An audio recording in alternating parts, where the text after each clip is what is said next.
With just about 4 days to pass a budget left to avoid a government shutdown, President Obama is getting involved. He's invited the leaders of both houses of Congress and the chairs of their appropriations committees to the White House tomorrow to try to hammer out an agreement. You know what that means? That means they're probably pretty close. So, of course, a big problem is the Tea Party, right? The Republicans can't get past them. They're not big on compromising. So one of the ways that the GOP may be trying to appease their ultra-conservative wing is by giving them a preview of the giant cuts they're prepared to fight for in next year's budget. Tomorrow, the chairman of the House Budget Committee, Congressman Paul Ryan, is rolling out his plan for that budget. He wants to cut, are you ready for it? $4 trillion over 10 years. Now, we'll talk about the specific cuts in a minute. But first, I have to tell you what the whole point of this exercise is. The tax cuts.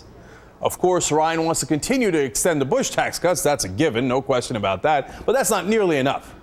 His plan lowers the top tax rate by 10 points, from 35% to 25%. The richest people in the country would be paying 25%. That's a giant cut. You know what that is?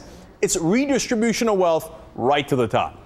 Now, you remember in his first roadmap to oblivion, in my opinion, Ryan proposed a different idea. It was a national sales tax. You know what that would have done? It would have increased taxes on the bottom 90% of the American people. So he actually doesn't mind raising taxes as long as it's on you and not the top 10%. You know how bad it's gotten? Right now, the top 1% of the country controls 40% of the wealth. Now, 25 years ago, they controlled only 33% of the wealth. So the share of the top 1% has gone up dramatically, 1% owning 40%. How'd they do that? They did that with the Republicans, giving them tax cut after tax cut after tax cut and subsidy after subsidy, and it goes on and on. And what was it supposed to do? It was supposed to trickle down, right? Has it trickled down to you yet? I don't think so. So let's get to those spending cuts, because they love the spending cuts because it comes out of your eye. So we got Medicare, Medicaid, Social Security. They're all top targets, of course.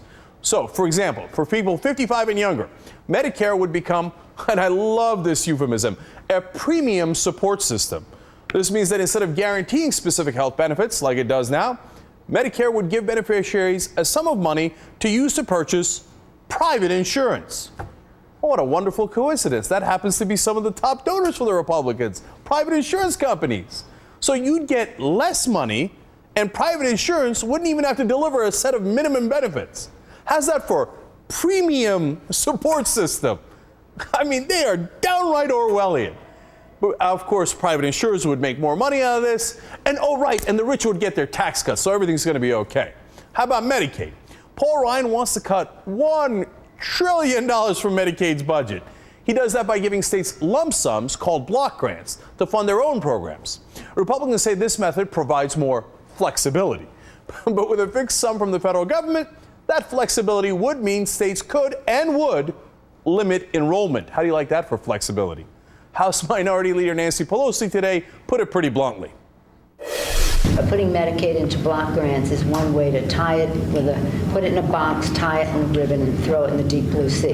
This is the beginning of the end for Medicaid once you block grant it. That's true, and that's exactly what the goal is. They've been coming for Medicare and Medicaid for decades now, and they're on the doorstep. On the other hand, the rich would get their tax cuts. You didn't think about that, did you, right? That makes it all better, right? Well, how about Social Security? All we know so far is Ryan's budget calls for significant cuts. It doesn't provide any of the details, of course. He says, oh, we're going to leave that up to various committees later to figure all that out. But one thing we know for sure is that the rich would get their tax cuts. Joining me now is Independent Senator Bernie Sanders of Vermont, a member of the Senate Budget Committee. Senator Sanders, they've been trying this for decades. But as I just said, I think they're on the doorstep. I think they're real close to knocking out Medicare and Medicaid. My top question, the most important question today, how are you going to stop them? Well, we've got to get the American people to stand up and say it is absolutely immoral, it is insane that we give tax breaks to the very richest people in this country who today are doing phenomenally well, and then we sock it to the middle class and working families who are seeing a decline in their standard of living. This is Robin Hood in reverse. Cenk, this year, some 45,000 Americans are going to die because they don't get to a doctor on time.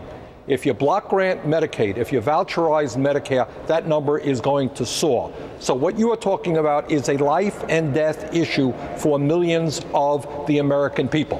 What I have been disturbed about in terms of the whole budget debate, whether it's the continuing resolution or fiscal year 12, is that we have not talked about enough is the need to bring revenue into the picture and to say we are not going to extend Bush's tax breaks for the very richest people.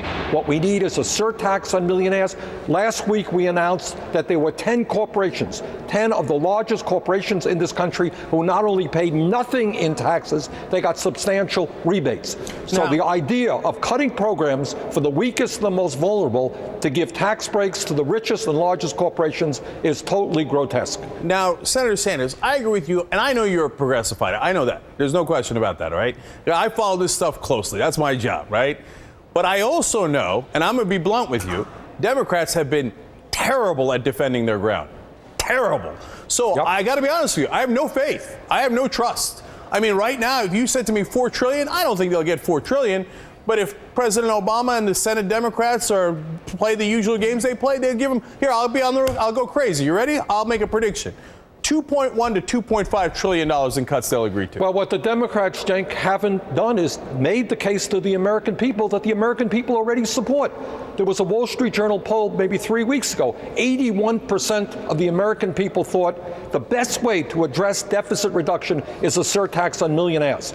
They want to do away with these loopholes that allow corporations not to pay any taxes. Well, then, what the Senator, Democrats no, but you got to tell me. Look, you're right. I know that. Okay, but you're right there in the Senate. What's stopping you guys? What's stopping the Senate Democrats? Don't say you guys. Whoa, Cenk, don't say you guys. I have introduced legislation to do I away know, with the... and I'm giving you credit for that legislation. I think it's a great piece of legislation. You got to ask the president. It is a good question. There you go. You got to say, President Obama, take the case to the American people, whether we ask billionaires to pay a little bit more in taxes or we destroy the lives of millions of working families. I think we win that fight overwhelmingly. Unfortunately, as you well know, this place is dominated by lobbyists who represents the wealthy and the powerful.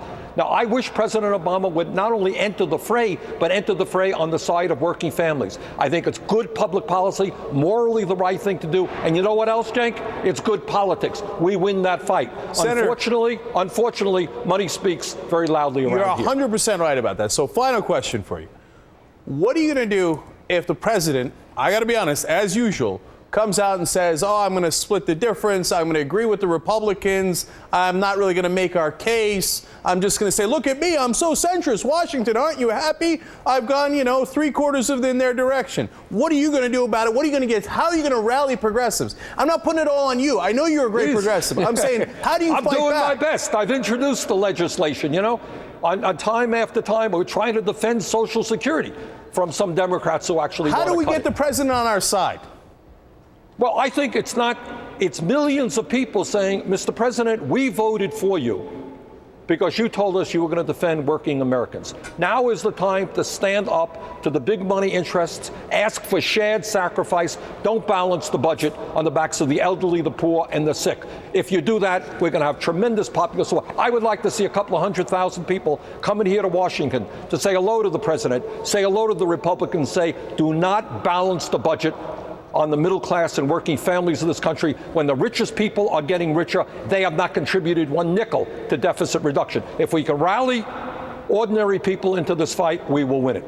All right. Now, look, before we go, I want the audience to know, I'm not saying this because Senator Bernie Sanders is on the air with us. He's the guy who stood up and filibustered for all those hours when nobody else did. He's the one that has introduced the right legislation. I want everybody to be clear on that. Senator Sanders, Godspeed to you. I hope you can represent the progressives well in this upcoming incredibly important fight. Thank you. Thank you, Cenk.